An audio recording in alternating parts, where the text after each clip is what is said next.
আপনারা সারা দেশে যত জটওয়ালা ভন্ডরা আছে তাদের ধরে ধরে জট কেটে দিন। আজকের বিষয় জোর করে বৃদ্ধের চুল কেটে দেওয়া বেআইনি ও মানবাধিকার লঙ্ঘন নিয়ে। ভিডিওটি সম্পূর্ণ দেখুন এবং শুনুন, তারপর নিজের বিবেকের কাছে প্রশ্ন রাখুন। গত 25শে সেপ্টেম্বর 2025 প্রকাশ্যে জোর করে এক বৃদ্ধের চুলে জট কেটে দেওয়ার ঘটনায় গভীর উদ্বেগ প্রকাশ করেছে আইন ও সালিশ কেন্দ্র আশক। এ ধরনের আচরণ বেআইনি ও মানবাধিকারের সুস্পষ্ট লঙ্ঘন এবং ব্যক্তির মর্যাদার উপর সরাসরি আঘাত বলে প্রতিক্রিয়া জানিয়েছেন মানবাধিকার সংগঠনটি। প্রিয় বন্ধুরা, এই ভিডিওটি যারা ফেসবুক থেকে দেখছেন ফলো করে সঙ্গেই থাকুন, আর যারা ইউটিউব থেকে নতুন দেখছেন চ্যানেলটি সাবস্ক্রাইব করে সঙ্গেই থাকুন। এবার আসি বিস্তারিত। গত বৃহস্পতিবার এক বিবৃতিতে আশক বলেছে, সম্প্রতি সামাজিক যোগাযোগ মাধ্যমে ছড়িয়ে পড়া ভিডিওতে দেখা গেছে কয়েকজন ব্যক্তি প্রকাশ্যে একজন পথচারী চুল ও চুলে জট জোরপূর্বক কেটে দিচ্ছে। এ ধরনের আচরণ সম্পূর্ণ অমানবিক, বেআইনি এবং সংবিধান ও মানবাধিকারের সুস্পষ্ট লঙ্ঘন। আমি মানবাধিকার কমিশনের লোকদের বলতে চাই, একজন মাথায় জট পাকিয়ে বন্ডামি করবে, তাকে ভালো পথে ফিরাতে, স্বাভাবিক জীবনে ফিরে যেতে, একজন সুস্থ মানুষ হিসেবে সবার সামনে বসবাস করতে পারে, এই জন্য মাথার জট কেটে দিয়েছে। তার জন্য তোমাদের চেতনার দণ্ড খাড়া হয়ে গেছে। ইসরায়েল যখন নির্বিচারে ফিলিস্তিনি মানুষ খুন করছে, তখন তোমাদের মানবাধিকারের দণ্ড কি মাটির নিচে পুঁতে রাখো?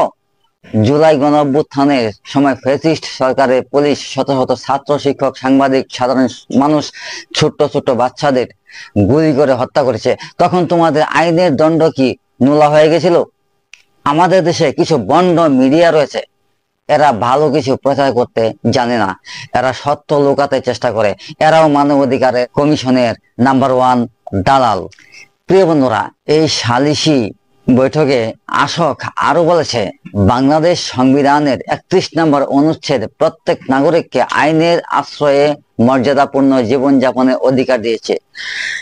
32 নম্বর অনুচ্ছেদ জীবন ও ব্যক্তি স্বাধীনতা নিশ্চয়তা দিয়েছে এবং 35 নম্বর অনুচ্ছেদ কারো প্রতি নিষ্ঠুর, অমানবিক বা অবমাননাকর আচরণ নিষিদ্ধ করেছে। আশকের এই সংবিধানের বর্ণনার প্রেক্ষিতে আমি বলতে চাই, একজন ভণ্ডকে সুস্থ জীবনে ফিরাতে চুলের জট কেটে দেওয়ার সংবিধান দেখাচ্ছ? আওয়ামী লীগ যখন আয়না ঘরে ধরে নিয়ে নির্যাতন করে অসংখ্য মানুষ খুন করে গুম করে দিয়েছে, তখন তোমার সংবিধান কোথায় ছিল? বন্ডামি করার জায়গা পাও না। জুলাই গণ অভ্যুত্থানের সময় তোমার আইনি সালিশ কি ইন্ডিয়া বেড়াইতে গেছিল? ভণ্ড দালালদের বাচ্চারা। মানবাধিকার সংগঠনটি আরো বলেছে, প্রকাশ্যে জোর করে চুল কেটে দেওয়া কেবল ভুক্তভোগীর মৌলিক অধিকার ও ব্যক্তি স্বাধীনতারই লঙ্ঘন নয়, বরং এটি তার মর্যাদার উপর সরাসরি আঘাত। এ ধরনের ঘটনা সমাজে ভীতি, আতঙ্ক, নিরাপত্তাহীনতার পরিবেশ সৃষ্টি করেছে। আমি মানবাধিকার কমিশনকে আবারও বলতে চাই, আরে গাধার দল, মানুষের মৌলিক অধিকার, ব্যক্তি স্বাধীনতা এসব কথা বলার আগে ময়মনসিংহ জেলা ভালুকা, কাঠালি, আশিক কম্পোজিট মিলসে চলে আসো, এসে দেখে যাও শ্রমিকেরা তাদের মৌলিক অধিকার থেকে কিভাবে বঞ্চিত হচ্ছে। আমাদের বাংলাদেশে মানবাধিকার কমিশন সবচাইতে বড় দালাল। শুধু তাই নয়, এরা আওয়ামী লীগ ও ইহুদিদের দালাল।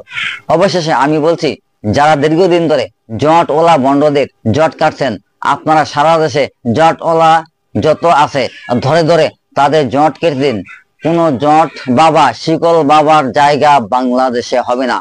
আইনগত ব্যবস্থা যদি নিতে হয়, তাহলে মানবাধিকার কমিশনের বিরুদ্ধে আগে মানবাধিকার লঙ্ঘনের মামলা করতে হবে।